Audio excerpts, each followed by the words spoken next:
en nuestro último video discutimos por qué Japón no conquistó Hawái después de haber tenido mucho éxito en el ataque al puerto de Pearl Harbor. Pero, ¿qué pasaría si Japón hubiera intentado conquistar Hawái?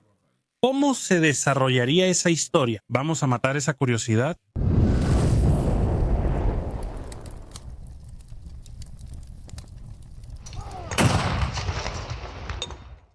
La historia contrafactual o historia alternativa no es una adivinanza, tampoco es simple ficción. Es un ejercicio que parte de las condiciones reales, de los recursos disponibles para los jugadores de la época y de las opciones posibles. No se trata de imaginar cualquier cosa, sino de explorar escenarios plausibles dentro de los límites materiales y políticos de ese momento. Cuando se habla de una posible invasión japonesa de Hawái en 1941, es necesario respetar esos límites. Japón no podría de repente crear cientos de barcos de transporte que no tenía, pero podemos imaginar que si hubiera redirigido recursos de otras operaciones, habría intentado montar algo parecido a una fuerza de invasión. Para desembarcar en Oahu, que es la isla principal de Hawái, Japón tendría que movilizar al menos entre 100 y 150,000 soldados. Esa fuerza equivaldría a 4 o 5 divisiones de infantería completas,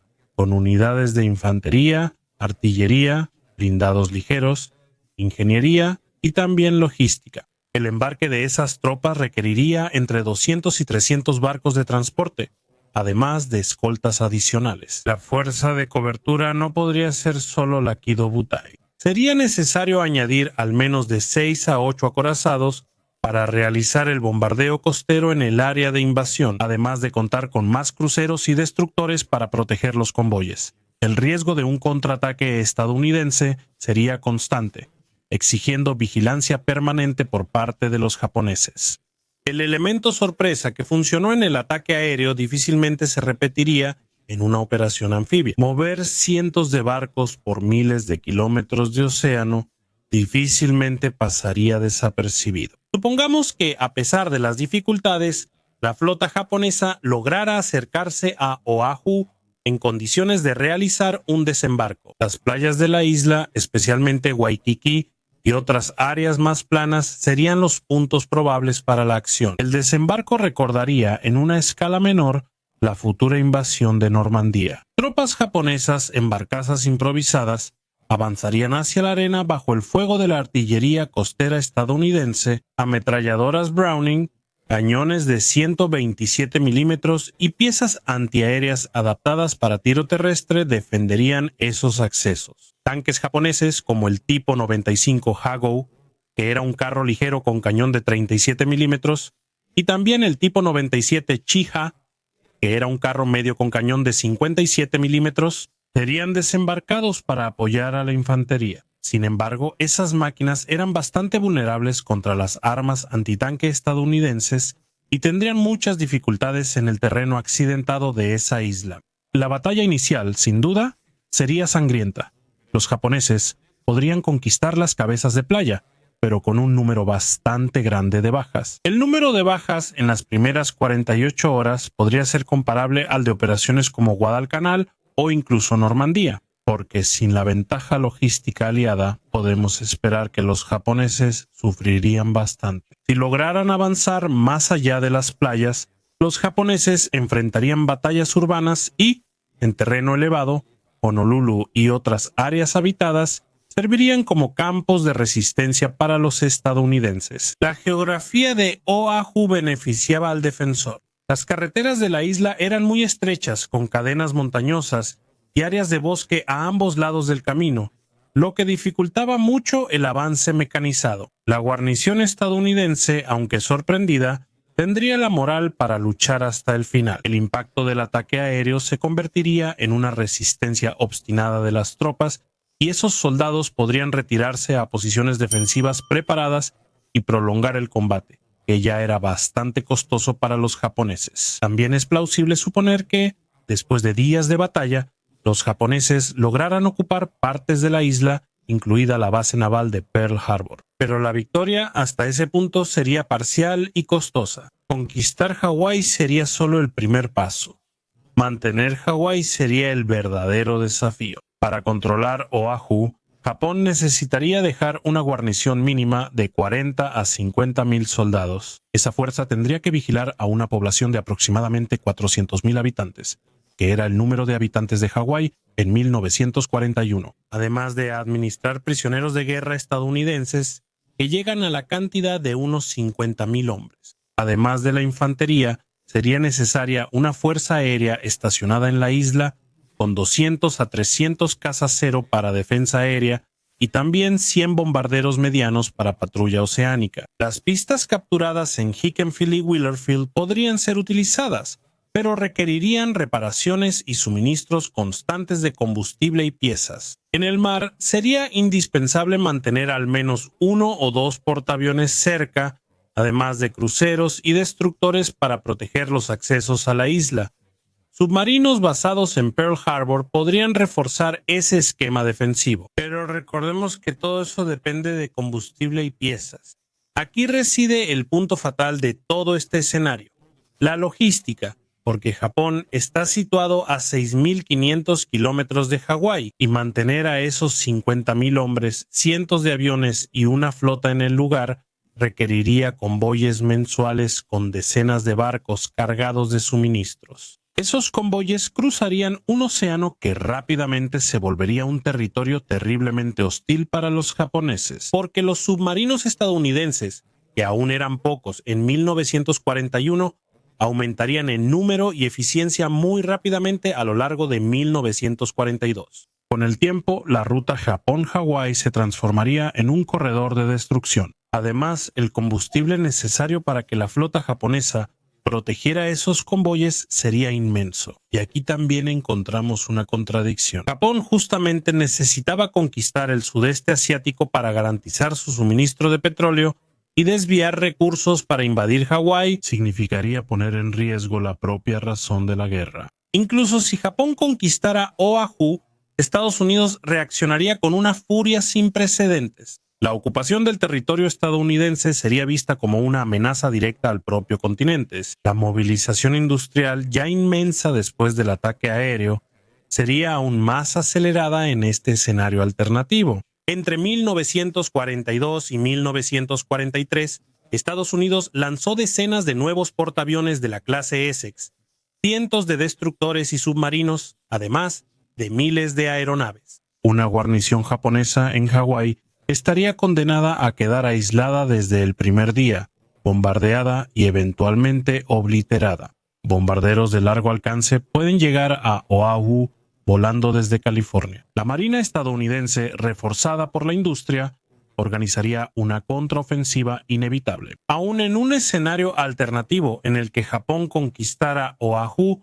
el resultado previsible de toda esa empresa sería un desastre estratégico. La guarnición quedaría aislada, sin suministros adecuados, y terminaría siendo aniquilada por fuerzas estadounidenses muy superiores a ella. El esfuerzo inicial habría costado cientos de barcos y decenas de miles de vidas, además de haber desviado recursos de las campañas cruciales en el sudeste asiático. En lugar de prolongar la guerra, esa invasión podría acortar la guerra, precipitando la derrota final japonesa. El ejercicio de imaginar la invasión muestra la importancia de la logística en la guerra. Japón podría ser audaz, podría infligir golpes tácticos brillantes, pero no podía escapar de las limitaciones materiales y geográficas. Una operación de esa magnitud requeriría no solo valentía, sino también una base industrial y naval que simplemente no existía en Japón en 1941. La opción tomada por Isoroku Yamamoto, es decir, atacar por aire, destruir barcos y aviones y ganar tiempo para Japón, fue la máxima audacia posible dentro de esas circunstancias. Ir más allá de eso sería intentar literalmente lo imposible, pero vamos a imaginar aquí el escenario. Después del ataque aéreo del 7 de diciembre de 1941, Japón no solo bombardea Pearl Harbor, sino que logra desembarcar tropas, derrotar a la guarnición estadounidense y ocupar Oahu. La bandera del sol naciente ondeará sobre la base naval y el impacto psicológico en Estados Unidos sería incalculable. Para Estados Unidos, perder una isla en medio del Pacífico, y no cualquier isla, pero Hawái, ¿verdad? Un vínculo vital entre América continental y Asia, sería interpretado como una amenaza existencial. Pearl Harbor dejaría de ser solo un día de la infamia y se convertiría en una humillación nacional. La reacción política y social sería inmediata, una movilización total, sin precedentes. Franklin Roosevelt, ya en su histórico discurso del 8 de diciembre, tendría aún más argumentos para convencer al Congreso y a la población. La narrativa no sería solo de traición, sino de invasión territorial. En ese escenario, incluso los sectores más aislacionistas de Estados Unidos habrían sido arrasados por una ola de indignación. La gran diferencia de Estados Unidos estaba en su industria. En 1941, Estados Unidos ya era el mayor productor industrial del mundo. El programa de movilización, iniciado tímidamente en 1940, fue acelerado después de Pearl Harbor. En la realidad histórica, entre 1941 y 1945, Estados Unidos, con su enorme industria, produjo 88 portaaviones, de los cuales 24 eran de los grandes portaaviones de la clase Essex, nada menos que 349 destructores de escolta, el número de 203 submarinos y, para que te asombres, 300.000 aeronaves, además de 2,4 millones de vehículos militares. Con la ocupación japonesa de Hawái, esos números podrían haber sido aún mayores, ya que el sentido de urgencia se intensificaría. El gobierno habría expandido aún más rápidamente programas como el Programa de la Victoria, que ya estaba en marcha, priorizando el Pacífico incluso antes que Europa.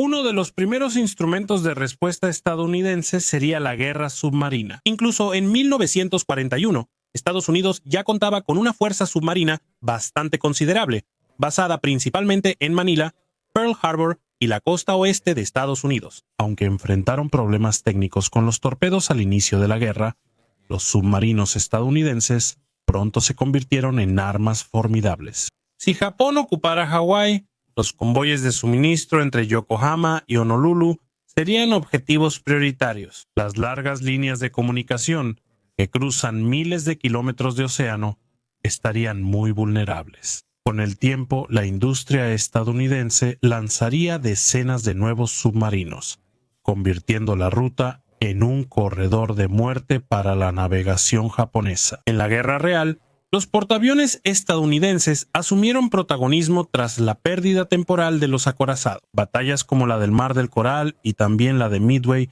demostraron la eficacia del poder aéreo estadounidense embarcado. Con Hawái en manos japonesas, la necesidad de retomar el archipiélago aceleraría la producción y el uso de los nuevos portaaviones de la clase Essex. Ya en 1943, decenas de esas unidades estarían listas para formar fuerzas de tarea poderosas. Cada grupo contaría con cientos de aeronaves capaces de lanzar ataques masivos contra objetivos navales y terrestres. Hawái ocupado se convertiría en el objetivo número uno de esas fuerzas. Bombardeos aéreos sistemáticos similares a los que vimos y que devastaron Rabaul o la laguna de Truk reducirían las posiciones japonesas a ruinas incluso antes de una contrainvasión. Otro factor a considerar es la aviación de largo alcance estadounidense. En 1941, Estados Unidos ya estaba desarrollando el bombardero B-29 Superfortress, con alcance suficiente para volar desde California hasta Hawái. Aunque ese avión solo entró en operación en 1944,